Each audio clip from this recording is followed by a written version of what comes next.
जैसे पुराने काल में European merchants from France, Holland, जो ब्रिटिश का ईस्ट इंडिया कंपनी था, हाँ। They use this natural port to export tobacco, paddy, coal, iron ore, ivory, muslin and other textile products. Okay. So once again, I'd just like to pause here as we can see the arrival of Chandrababu Naidu, the Chief Minister of Andhra Pradesh.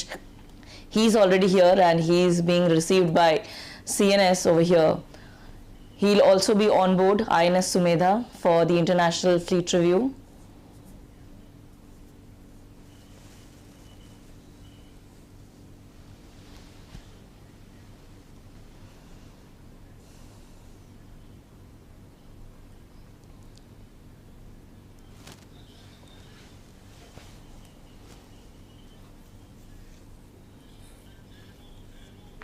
Chandrababu Naidu, Andhra Pradesh के मुख्यमंत्री, अब हमें INS Sumedha पर on board होते हुए दिखेंगे।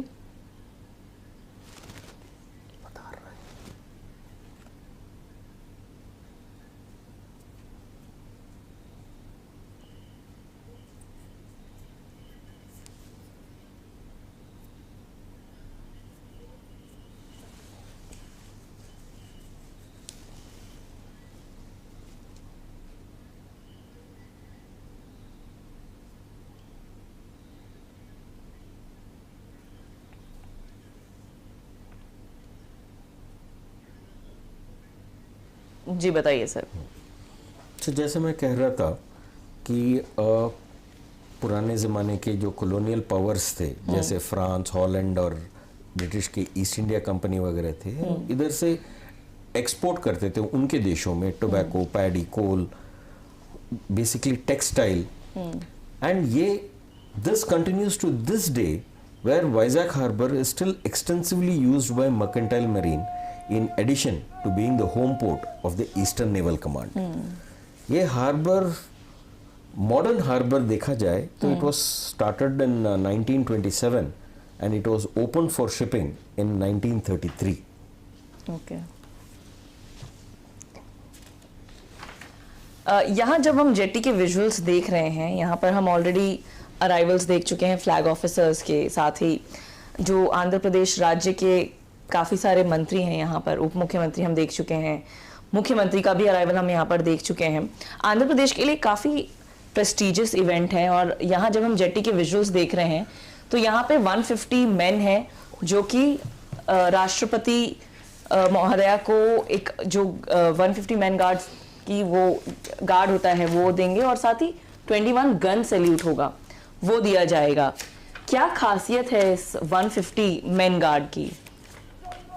So 150 men guard, every ruler of state from earlier times or heads of states now had their personal guards or protection unit called the King's or the Queen's Guard or the Presidential Guard. So these soldiers in this guard were selected for their bravery, trust and ability to fight and protect their king as the last line of defense. Theirs was a place of honor in armies. But आजकल modern times so में we are seeing the governor, honorable governor of Andhra Pradesh, Justice Abdul Nazir. He is here being received and he will also be on board INS Sumedha for the International Fleet Review.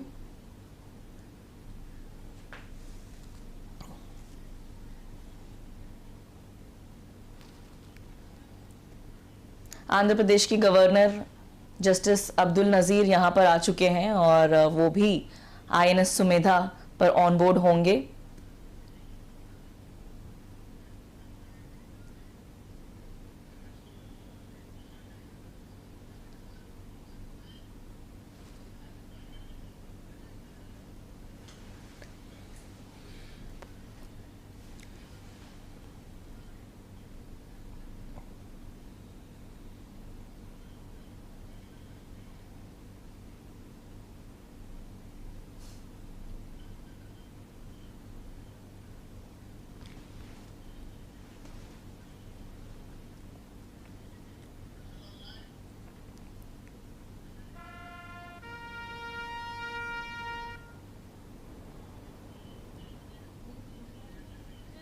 Srimati Draupadi Murmu, the Honorable President of India and Supreme Commander of the Defence Forces, is expected to arrive shortly.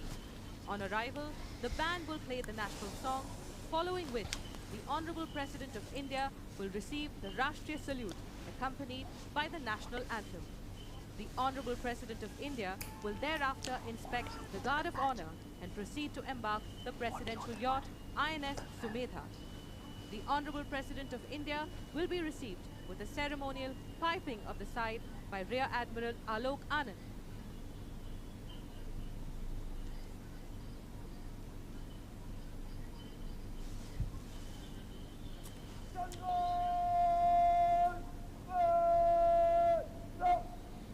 हाँ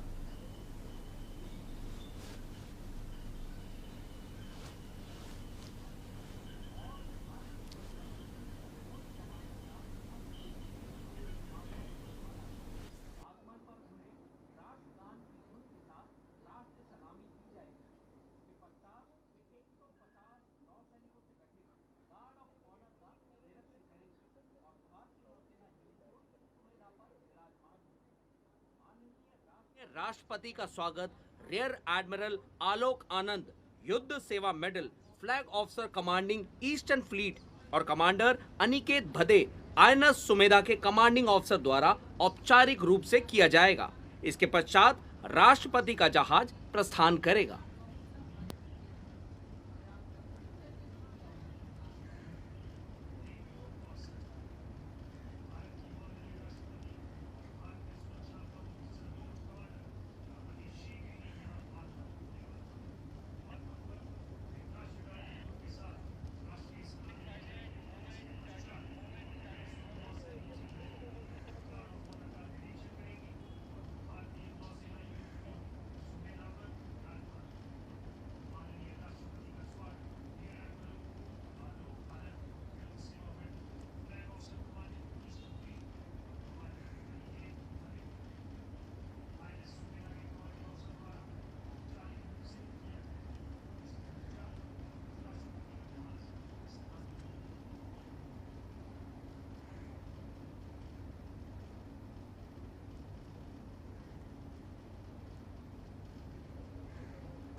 As we were speaking about the 150 men guard, what is the importance of it?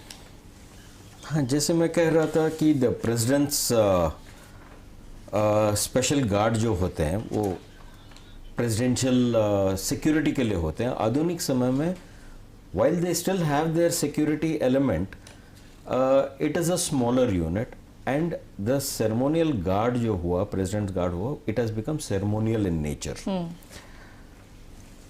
So a ceremonial guard of honor is presented to various dignitaries to show respect and allegiance when they are visiting, and it's also paraded on special occasions. Size जो है वो vary करता है as to the importance of the dignitary या क्या position में है, to the strength of the personal available. छोटे जहाज में we have a 7-man guard, then it can be a 14-man guard. 50-man guard is paraded for Admiral C&Cs, and the largest honor is being given by a 150-man guard to heads of nations. अगर दिल्ली में होता है या tri service command में होता है, it is a mixed guard of Army, Navy and Air Force. जहाँ बात है 21 gun salutes के, it's a very interesting story and it's got a background going back to the days of ships which were under sail and had cannons on them. So जब वो जहाज किसी दूसरे country के पोर्ट में enter कर रहा है, to show his goodwill and to say that he is safe, अपना कैनन्स को खाली करता था, फायर करके खाली करता था, क्योंकि रीलोड करने में वक्त लगेगा, and by emptying it he is showing his weapons are empty to the place he is entering, and the place where he is entering responds to his respect by firing their guns. Okay So एक tradition था कि 7 cannon होते थे उस जहाज में, तो वो 7 कैनन एक एक करके फायर करता था. अच्छा. अब जहाज में गोली बारूद रखने का कम जगह है. That is not so with the shore. So for every round fired by the ship's cannon, the shore would fire 3 cannons. Oh. So for 7 you have got 21. 21. That's how it has become a 21 gun cylinder. Oh, nice. We are seeing the President of India. She's arriving, and we will now go across the jetty.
Ladies and gentlemen, the Honorable President of India. देवियों और सज्जनों, भारत की माननीय राष्ट्रपति